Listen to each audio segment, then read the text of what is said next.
Hello students, welcome to Infinity Maths Academy. This is your রেহানসা। তোমাদের সবাইকে infinity maths একাডেমিতে স্বাগত। আমি তোমাদের রেহানসা। আমি আজ আরেকবার WBJEE কমপ্লেক্স নাম্বারের PYQs নিয়ে চলে এসেছি। আজকের হবে এটা এই সিরিজের লেকচার নাম্বার 20। এর আগে অলরেডি 19খানা লেকচার আমি করে দিয়েছি, অলরেডি ডান। তোমরা যদি এখনও অবধি না দেখে থাকো তাহলে চ্যানেলটাকে ভিজিট করো, প্লেলিস্ট সেকশানে যাও, কমপ্লেক্স নাম্বারের প্লেলিস্টটাকে ওপেন করো এবং লেকচারগুলোকে 1 বাই 1 দেখো। আর যদি তোমরা চ্যানেলে নতুন হও তাহলে চ্যানেলটাকে সাবস্ক্রাইব করো, বেল বাটন প্রেস করো, ভিডিওসগুলোকে লাইক করো, কমেন্টস করো, বন্ধু বান্ধবদের সাথে শেয়ার করো। সো চলো আর বেশি দেরি না করে লেকচারটা শুরু করা যাক। তো সবার প্রথমে যে প্রশ্নটা কোশ্চেন নাম্বার 4 যেটা 2019-এ এসেছে, এর আগেও অন্য কোশ্চেন্সগুলো রয়েছে, সেইগুলো আমি নেক্সট লেকচারে করাবো। কারণটা যে এইখানে এই পার্টিকুলার কোশ্চেনটা ডিসকাস করতেই অনেক সময় যাবে। সো কোশ্চেনটা হচ্ছে if theta belongs to R and 1 minus i cos theta by 1 plus 2i cos theta is real number, then theta will be when I, আচ্ছা এটা when হবে না, এটা where হবে। সো একটু মাইনর চেঞ্জেস নিয়ে এসো, where এটা করতে হবে। সো where এটা ব্ল্যাক কালার লিখি। সো where I হচ্ছে the set of integers, set of হবে তাহলে এটা ইন্টিজার্স হবে। আচ্ছা এটা টাইপিং মিস্টেক মাইনর, তাহলে অপশান 4টে দেওয়া রয়েছে, ABCDর মধ্যে কোনটা হবে। আর একটা নোট করে বলে রাখি, সেট অফ ইন্টিজার্সকে I, সেট অফ ইন্টিজার্সকে I অথবা জেড দিয়েও ডিনোট করা হয়।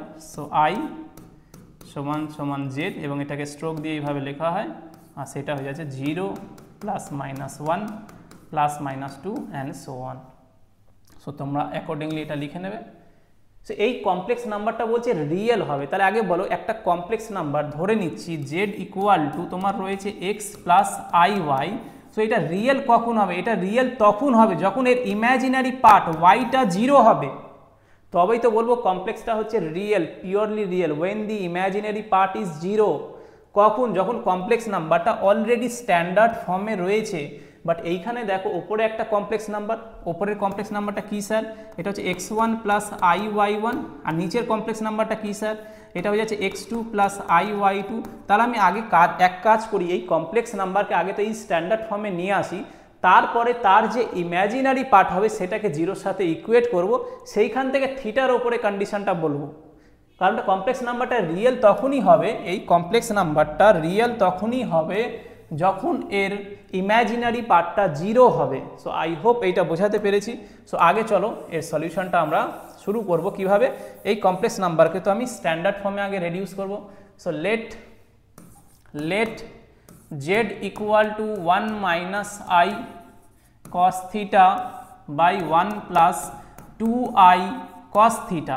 এবারে একটা কমপ্লেক্স নাম্বার যদি তোমার কোশেন্ট ফর্মে থাকে, রেশনাল ফর্মে থাকে, তাহলে সেটা সিম্পলিফাই করার রুল হচ্ছে যে নিচে যে কমপ্লেক্স নাম্বার আছে তার কনজুগেট দিয়ে বোথ সাইডে মাল্টিপ্লাই করো। আর কমপ্লেক্স নাম্বারের কনজুগেটের কনসেপ্ট হচ্ছে যে simply change the sign of i, that is simply change the sign of imaginary part, plus will become minus and minus will become plus. তাহলে এইটাকে আমি করছি কি, এটাকে যদি আমাকে স্ট্যান্ডার্ড ফর্মে রেডিউস করতে হয়, so 1 minus i cos theta into 1 minus 2i cos theta divided by 1 plus 2i cos theta into 1 minus 2i cos theta। So নিচের যে কমপ্লেক্স নাম্বার ছিল 1 plus 2i cos theta, এর কনজুগেট দিয়ে both numerator and ডিনোমিনেটরকে আমি multiply করেছি। এরপরে দেখো নিচে দেখো কি হয়ে যাবে, নিচে দেখো একটা কমপ্লেক্স নাম্বার রয়েছে alpha plus i beta into alpha minus i beta.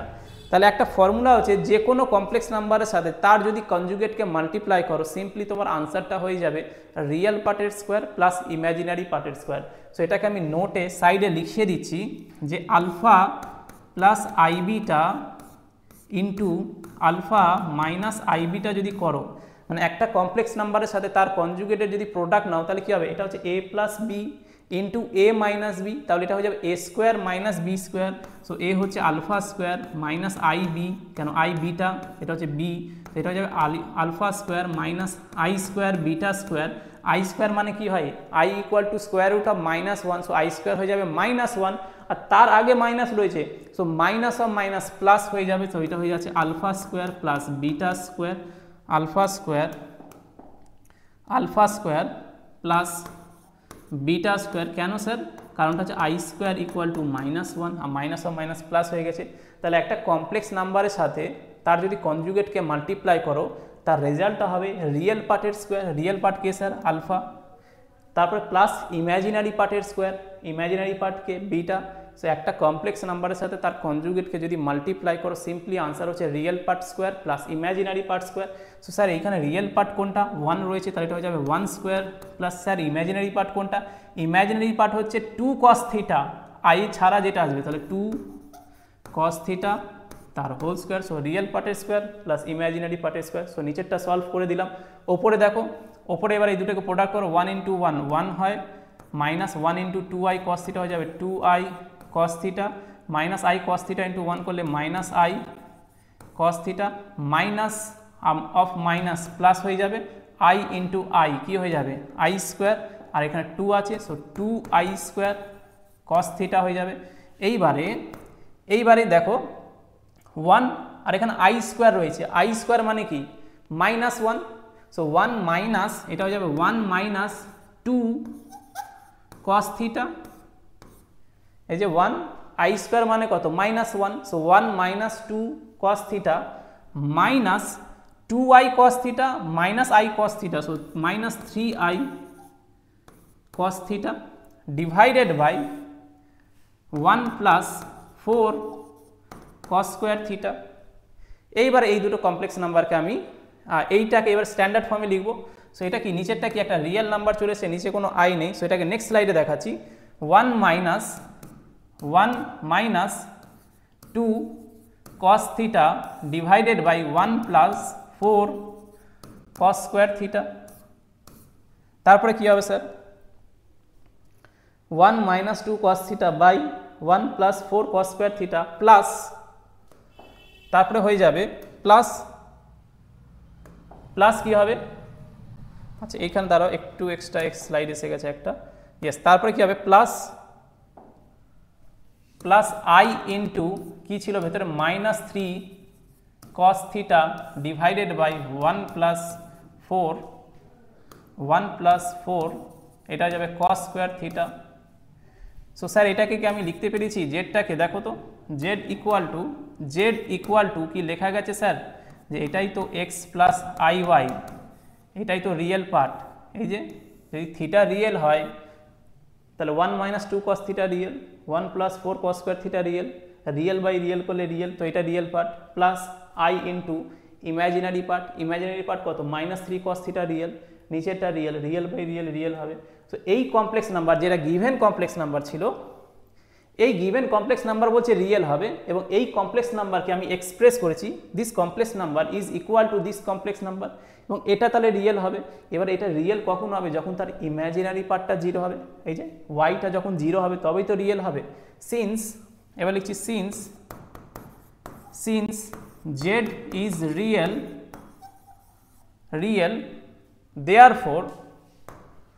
Therefore কি হয়ে যাবে, এটাকে আমি পরের স্লাইডে লিখছি, -3 cos theta, -3 cos theta divided by 1 plus 4 cos square theta equal to 0 হবে। এইবারে 0 তো এটা কোনোদিন হতে পারে না, কারণটা কি, cos স্কোয়ার থিটা তোমার কি হয়ে যায়, cos square theta is always greater than equal to 0 and less than equal to 1। So cos square theta সবসময় 0 বা 0 থেকে বড়, 1 বা 1 থেকে ছোট, তার সাথে 4 রয়েছে মাল্টিপ্লাই, তাহলে এর মিনিমাম ভ্যালু কত হবে, এর মিনিমাম ভ্যালু 0 হবে, আর 0 সাথে তুমি 1 অ্যাড করছো, তাহলে নিচে তো তোমার গ্রেটার দ্যান 0 রয়েছে, তার নিচেরটা তো 0 হবে না, তার 0 কাকে হতে হবে, ওপরেরটাকে 0 হতে হবে। এবং এটা নিচেরটা না চেক করলেও চলবে, কারণটা হচ্ছে এই এক্সপ্রেশনটা তখনই ডিফাইন্ড হবে যখন নিচে নন জিরো আর ওপরে 0, তবেই তো ইকুয়াল টু 0 করবে। সো এটা ইমপ্লাই করবে -3 cos theta equal to 0, but -3 কি একটা নিউমেরিক্যাল কনস্ট্যান্ট ভ্যালু, এ তো 0 হতে পারে না, তাহলে 0 কাকে হতে হবে, 0 হতে হবে cos থিটা ইকুয়াল টু 0। এবার তোমরা সঙ্গে সঙ্গে বলবে স্যার তাহলে থিটা সমান সমান স্যার আপনি π/2 বলে দিন আর কারেক্ট অপশানটা টিক করুন। কিন্তু তোমরা ভালো করে দেখো থিটা তো π/2 দেওয়া নেই, তাহলে আমাকে ট্রিগোনোমেট্রি জানতে হবে, জেনারেল সলিউশনটা এখানে বলতে হবে, এখানে এনের টার্মসে আনসার রাখতে হবে। তো এই জায়গাটা দেখো কস কখন 0 হয়, কস হয় 0 হয় π/2-তে, তাহলে কস π/2-তে 0 হয়, এটা হচ্ছে ওয়ান অফ দ্য ভ্যালুস। এছাড়াও আরও পয়েন্টস আছে যেখানেও কস 0 হয়, তাহলে এটা আপনি ট্রিগোনোমেট্রিতে করাবো, যেখানে ত্রিকোণমিতিতে আমি সলিউশন অফ ট্রিগোনোমেট্রিক ইকুয়েশন আমি জেনারেল সলিউশন নিয়ে ডিসকাস করবো। ফর দ্য টাইম বিং এটা মনে রাখো, কস অফ অড মাল্টিপল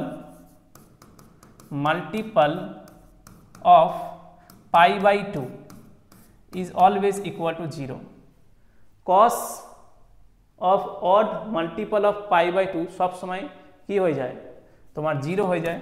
তাহলে odd multiple কারা, odd multiple হয়ে যাচ্ছে স্যার 2n + 1 বাই π/2 সব সময় 0 দেবে। তাহলে cos-এর তুমি n এর ভ্যালু 0 নাও, তাহলে cos π/2 পেয়ে যাবে। n এর ভ্যালু তুমি 1 নাও, তাহলে কী হয়ে যাবে 3 পাই ইন্টু π/2। n এর ভ্যালু তুমি -1 নাও, তাহলে -π/2। তাহলে এটাই হচ্ছে জেনারেল সলিউশন। তাহলে থিটা কত হবে, দেয়ারফোর যদি কম্পেয়ার করো এর সাথে যদি কম্পেয়ার করো অড মাল্টিপল অফ π/2, দেয়ারফোর এটা কি ইমপ্লাই করবে, therefore theta equal to 2n + 1 by π/2। এটা হচ্ছে ফর্মুলা। স্যার এখানে এনটা কি, স্যার এখানে এনটা হয়ে যাচ্ছে ইন্টিজার্স, কোশ্চেন পেপারে আই দিয়েছে, বাট আই মানেই তো জেড, আর জেড মানে কি বলেছিলাম 0 +-1 +-2। সো এনটা যদি ইন্টিজার হয় 0 +-1 +-2 +-3, তাহলে 2n + 1 একটা অড নাম্বার হবে। সো অড ইন্টু π/2 মানে 1 into π/2, 3 into π/2, 5 into π/2, 7 into π/2, -1 into π/2, -3 into π/2, -5 into π/2, -7 into π/2। যদি কসের ভেতরে যায় সব সময় আনসার 0 হবে।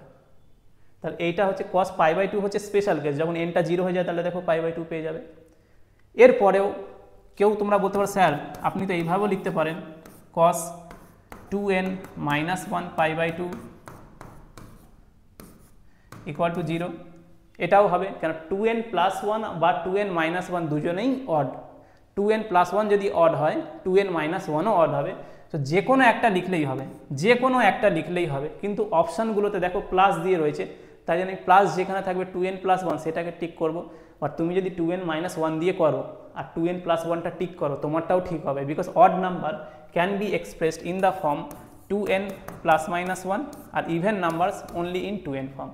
তো সেই লজিক অনুযায়ী তোমার দুটোই ঠিক হবে। তাহলে অপশানগুলোতে যদি প্লাস দিয়ে থাকে তাহলে প্লাসটা নেবো, তাহলে কোন অপশানটা কারেক্ট হবে 2n + 1 π/2। সো এই নোটটা ইম্পর্টেন্ট ছিল যে এইটা কি করে হয়। সো এটাকে যখন আমরা সলিউশন অফ ট্রিগোনোমেট্রিক ফাংশনস করাবো সেই সময় ডিসকাস করব। So for the time being তুমি জাস্ট মনে রাখো কসের ভেতরে যদি অড মাল্টিপল অফ π/2 যায় তার আনসার চোখ বন্ধ করে 0 করবে, ইভেন নয়। কিন্তু যদি ইভেন করে দাও মানে 4 ইন্টু π/2 করো, তাহলে কি হবে 2 ক্যান্সেল হয়ে 2π হয়ে যাবে, cos 2π 1 হয়ে যায়। So odd multiple of π/2। So I hope বোঝাতে পেরেছি। এবং সেই এনটা হতে হবে ইন্টিজার্স, কোনো ফ্র্যাকশন নেওয়া যাবে না বা রেশনাল নাম্বার। তাহলে 2n + 1 π/2 n belongs to integer i, n π, 2n π, 3n π/2। তাহলে এখানে একটাই অপশান কারেক্ট হবে, অপশান এ। তাহলে এটা সিঙ্গেল কারেক্ট, 1 নম্বর ছিল। এখানে এটাকে এক্সপ্লেন করেছি একটু সময় নিয়ে, কিন্তু দেখো কোশ্চেনটা ইজি, কনসেপচুয়াল এবং খুব তাড়াতাড়ি এটা সলভ হয়ে যাবে। শুধু কনসেপ্ট ক্লিয়ার থাকতে হবে যে কমপ্লেক্স নাম্বারটাকে স্ট্যান্ডার্ড ফর্মে তুমি এক্সপ্রেস করবে x + iy, আর রিয়েল হতে গেলে ইমাজিনারি পার্ট 0 হতে হবে, মানে y 0 হতে হবে, তার মানে i এর সাথে যে থাকবে 0 হবে। সো আমি i এর সাথে যে ছিল সেটাকে আমি 0 সাথে ইকুয়েট করেছি, সেখান থেকে আমি থিটার জেনারেল ভ্যালু বলেছি, পার্টিকুলার ভ্যালু নয়, কারণ অপশানগুলোতে দেখো জেনারেল ভ্যালু আছে, n তো একটা ভেরিয়েবলের কাজ করছে না, তাই জন্য এটা general value. So I hope এইটা তোমরা বুঝতে পেরেছো এবং তোমাদের কোনো ডাউটস নেই। স্টিল যদি কোনো ডাউটস থাকে তাহলে আমাকে কমেন্টসে জানাও, ডেসক্রিপশানে আমার সব কন্ট্যাক্ট ডিটেলস পেয়ে যাবে, ডাইরেক্টলি তোমরা কল করতে পারো, হোয়াটসঅ্যাপ মেসেজ করতে পারো। আর যদি কোনো স্কোপ অফ ইমপ্রুভমেন্ট হয় আমাকে জানাবে। শেষ পর্যন্ত ভিডিওটা দেখার জন্য তোমাদের সবাইকে অনেক অনেক ধন্যবাদ। তোমাদের সাথে নেক্সট ক্লাসে আরেকটা ইন্টারেস্টিং লেকচার নিয়ে আরেকটা ইন্টারেস্টিং ভিডিওস নিয়ে দেখা হবে। So till then stay tuned, stay safe, stay happy, keep learning, keep growing, keep studying, keep smiling. Jai Hind, Vande Mataram.